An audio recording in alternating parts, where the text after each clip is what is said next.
Instant messaging. It all started on the 14th night of March, the night of my parents' 20th wedding anniversary. It was a wonderful sunny day, if memory serves. Surprisingly warm for before the beginning of spring. The beautiful weather was a perfect atmosphere of the day.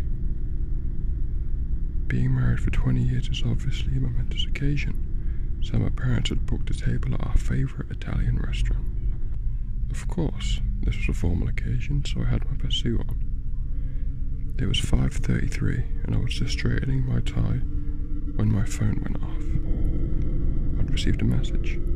That's strange, I thought. That never happens. I checked the message. It was from my mum. It was quite a jumble of numbers and letters, but through the vocabulary strew I could make out legible phrase. Please, help me. She'd go without saying that this worried me greatly, so I immediately replied, "Are you okay?" Just as instantly I got another text which said, "Oops, pocket text." I sighed with relief. I had and continued to prepare myself. A few moments later, I received yet another message, this time from my dad. I checked the text, and once again it was a massive mixture of numbers and letters, with the phrase, "Please help me," concealed within. Creepy though, this was my dad. My dad was a joker, so I presumed he was joking around, until I was sent another text saying, "Oops, pocket text." Now this sparked panic. Pure, unmistakable panic. Exactly half a minute passed when I received the exact same message from my sister. This could not be a coincidence. It just couldn't. In a state of sheer anxiety, I started to run to the restaurant. I made it about a quarter of the way before I was stopped by a police officer. "Main road's closed," he said. Huge car crash. This was the exact moment I realised just what had happened. I had a demand to see the wreckage, a request I'm surprised was allowed. When I got there, it wasn't the remnants of the car that caught my eye. Not the flames billowing from the destroyed vehicle, no. I was horrified to see the lifeless corpse of my mother, father and sister. I asked for the estimated time of their deaths. All three of them were killed instantly by the collision at 5:32.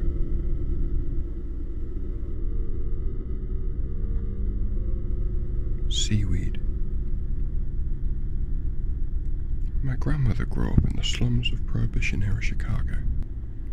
The family lived in a small house near the harbour, and one of her earliest memories was of a particularly hot summer when, seeking respite from the heat, she and her sister discovered a seldom used section of the boardwalk near an abandoned warehouse. Every night for several weeks the two girls would make their way down to the docks and sit together on the edge of the pier as the sun went down. My grandmother vividly, and for a time fondly, recalled the feel of the seaweed between her toes as she and her sister dangled their feet into the murky waters. It wasn't until years later that she returned to the pier and found that the warehouse had been demolished. Curious, she made an inquiry with the Department of Planning and Development. Apparently, the warehouse had been owned for a time by the mob, who was using it as a base of operations for a local prostitution racket. It had only been uncovered when an associate began disposing of rival hookers by fitting them with concrete shoes and dumping them into the harbour. Investigating officers had recovered nearly 24 bodies from the waters of a secluded pier nearby. How had the bodies been discovered? A passing fisherman spotted some of the victims' hair floating near the surface of the water, like seaweed.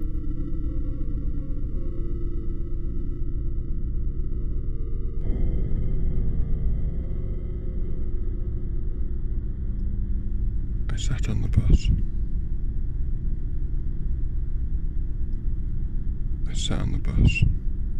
On my way to school, listening to music, paying little to no attention custody of the students. At one of the stops, my mind snapped back to reality. I looked towards the small house, Tommy's house, I thought. A hand slipped through the drapes of the window and waved at the bus driver to move on. He's sick, I thought, paying no large amount of attention to the situation. The day flew by.